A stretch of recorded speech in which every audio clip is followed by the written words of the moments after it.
सोचो आप किसी देश के स्टार्टअप का सबसे बड़ा फंड रेज करते हो और आप उस देश का सबसे बड़ा स्टार्टअप बना रहे हो और ऐसा कुछ होता है कि बंद करना पड़ता है आपको। पूरे देश की उम्मीद होती है आपसे कि आप उस देश के स्टार्टअप इकोसिस्टम को बदल के रख दोगे, जैसे इंडिया में फ्लिपकार्ट ने बदल के रख दिया। पर आपकी एक गलती और सब कुछ खत्म। मैं बात कर रहा हूं एयरलिफ्ट की, जो पाकिस्तान का मोस्ट वैल्यूड स्टार्टअप था। उस्मान गिल जो यूएसए में पढ़ाई कर रहे होते हैं और अपनी एमबीए ड्रॉप आउट करके पाकिस्तान आते हैं स्टार्टअप करने के लिए, पर उनको ये नहीं पता होता कि वो क्या स्टार्टअप करेंगे। तो एक दिन लाहौर में वो अपने दोस्त से मिलने जा रहे होते हैं और वहां लाहौर में बहुत ज्यादा ट्रैफिक था, तो उनको आता है स्टार्टअप का आइडिया कि वो अपने बस सर्विस स्टार्टअप करना चाहते थे, जिसके अंदर वो बस की खाली सीटें जो सेम रूट पे चलती हैं बसें, उन सीटों को वो ऑक्युपाई करना चाहते थे अपने ऐप के थ्रू। तो जैसे इंडिया में रेड बस करता है। 2019 में ये स्टार्टअप पे काम करना स्टार्ट करते हैं और खुद की इन्वेस्टमेंट 30 से 40 हजार डॉलर यानी 30 से 40 लाख रुपए अपने इन्वेस्ट करते हैं और ये स्टार्टअप स्टार्ट करते हैं। आइडिया अच्छा था, एग्जीक्यूशन अच्छा था, तो 5 महीने के अंदर अंदर 50,000 से ज्यादा कस्टमर इन्होंने सर्व कर दिए। कुछ टाइम बाद $2 मिलियन की फंड रेज भी इन्होंने की। पर स्टार्टअप बढ़िया चल रहा था, सब कुछ बढ़िया चल रहा था, पर कहानी में आता है ट्विस्ट। कोविड आते ही पूरे देश में लॉकडाउन लग जाता है और इनका रातों रात इनका स्टार्टअप बंद होने के कगार पे आ जाता है, क्योंकि बस कैब ये सारी चीजें बंद हो जाती हैं। तो इन्होंने कंपनी ही बदल दी।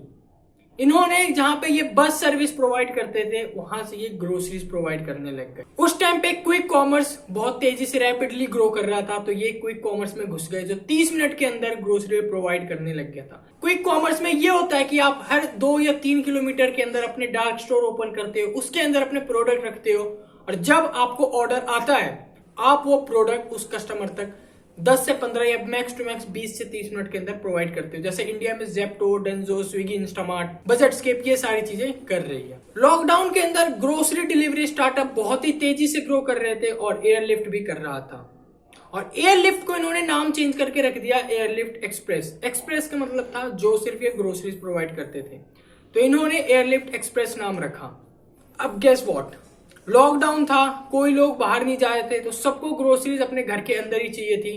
तो इनका एयरलिफ्ट बहुत तेजी से ग्रो करने लग गया और देखते ही देखते ये $85 मिलियन की फंड रेज करते हैं। पूरे पाकिस्तान हिस्ट्री में किसी स्टार्टअप ने भी $85 मिलियन की फंड रेज नहीं करी थी और $285 मिलियन की वैल्यूएशन होती है इनकी। और ये एयरलिफ्ट पाकिस्तान का मोस्ट वैल्यूड स्टार्टअप बन गया था। पूरे पाकिस्तान को लग रहा था कि जल्दी उन्हें उनका पहला यूनिकॉर्न मिल जाएगा, क्योंकि $500 मिलियन पे ये सीरीज बी राउंड करने जा रहे थे। बट सडनली सुनने में आता है इन्होंने अपने काफी एम्प्लॉयज निकाल दिए और जहां पे ये 11 सिटीज में ऑपरेट कर रहे थे, काफी सिटीज में इन्होंने अपनी सर्विसेज बंद कर दी। क्यों? और अगस्त में आता है कि एयरलिफ्ट बंद कर रहे हैं, पर ऐसा क्यों? अब सब कुछ सही चल रहा था, तो इनकी क्या गलती थी? इन्होंने ऐसा क्या गलत किया जिसकी वजह से इनको स्टार्टअप बंद करना पड़ा? उसके मेन 3 रीजन है। पहला रीजन तो यही है कि ये नेक्स्ट राउंड रेज ही नहीं कर पाए। इनके पास फंड की कमी हो गई और ये फंड रेज नहीं कर पाए। और जो इनका सबसे बड़ा इन्वेस्टर था, उन्होंने बोला कि आपको पैसा देने में हमें 2 से 3 महीने लगेंगे, और इनके पास इतने फंड्स नहीं थे कि ये 2 से 3 महीने सरवाइव कर सके। और इन्वेस्टर का स्टार्टअप के ऊपर से ट्रस्ट हटने के 2 रीजन थे, रशिया यूक्रेन वॉर और अमेरिका का मार्केट क्रैश। और ये 2 रीजन की वजह से इन्वेस्टर को डर लग रहा था कि अगर हम स्टार्टअप में अभी पैसा इन्वेस्ट करेंगे वो हमें लॉस दे सकते हैं। और सेम चीज इंडिया में भी देखने को मिल रहा है कि स्टार्टअप को फंड रेज करने में दिक्कत आ रही है। सॉफ्टबैंक के फाउंडर ने भी अभी यही कहा था कि अगर स्टार्टअप वैल्यूएशन, फाउंडर्स को अपने स्टार्टअप की वैल्यूएशन कम करने में प्रॉब्लम होती है तो वो इन्वेस्टमेंट करना बंद कर सकते। ऐसा नहीं है कि एयरलिफ्ट ने प्रॉफिटेबल होने की कोशिश नहीं करी, इन्होंने प्रॉफिटेबल होने की कोशिश करी। 11 सिटीज से ऑपरेट करते करते ये 3 सिटीज पे आ गए। इन्होंने अपने डिलीवरी चार्ज 5x बढ़ा दिए, इन्होंने अपने मार्जिन को भी 3x बढ़ा दिया। पर आप खुद सोचो, ये ओवरऑल पर ऑर्डर पे प्रॉफिटेबल होने लग गए थे, पर पूरी कंपनी प्रॉफिटेबल होने में इनको 8 से 9 महीने टाइम लगता और इतना इनके पास फंड्स नहीं थे। दूसरा रीजन है फेक प्रोडक्ट फिट या फिर सही प्रोडक्ट मार्केट में नहीं लाना। लॉकडाउन के टाइम पे हर बंदे को ग्रोसरीज घर में चाहिए थी, क्योंकि वो बाहर नहीं जा पा रहे थे, इसलिए इनका स्टार्टअप चलने लगा और ग्रो करने लग गए। पर जैसे ही लॉकडाउन हटा, आपको कोई भी सामान कितनी जल्दी चाहिए होगा कि आप उस सामान के 50-60 रुपए के सामान के लिए 10-20 रुपए डिलीवरी चार्ज दोगे और 30 मिनट वेट करोगे। आप सीधा नीचे जाओगे, अपने पड़ोस की दुकान से सामान उठाओगे और ले आओगे। तो बहुत ही कम कस्टमर थे जो इनको सर्विस और डिलीवरी चार्ज देना प्रीफर कर रहे थे। तो यहाँ पे इन्होंने, लॉकडाउन था वो गलत प्रोडक्ट फीड था। उस टाइम पे लोगों की मजबूरी थी कि वो डिलीवरी चार्ज देते, पर जैसे ही लॉकडाउन हटा लोगों ने डिलीवरी चार्ज देना बंद कर दिया। और उस टाइम इन्होंने $85 मिलियन की $85 मिलियन का फंड रेज किया था। तो इनके पास पैसा भी था, काफी डिस्काउंट, कूपन्स, ये सारी चीजें इन्होंने चलाया, इन्होंने दिया कस्टमर को। तो इस वजह से भी काफी कस्टमर ने इनसे ऑर्डर लेना स्टार्ट किया। पर जैसे ये सब बंद, कस्टमर शिफ्ट होने लग गए, वो अपने नीचे वाले पड़ोसी दुकान से ही सामान लेना स्टार्ट कर दिया उन्होंने। तीसरा, इंटरनेशनली एक्सपेंड नहीं करना।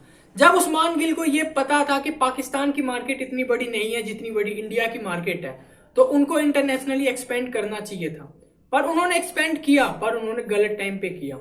और कुछ टाइम पहले इन्होंने साउथ अफ्रीका में एक्सपेंड किया। पर आप किसी कंट्रीज में एक्सपेंड करने जाते हो तो वहां पे काफी टाइम लग जाता है। आपको टीम बनानी होती है, ऑफिस वगैरह सेटअप करने होते हैं, रजिस्ट्रेशन वगैरह होती है, और सबसे मेन होता है एग्जीक्यूशन।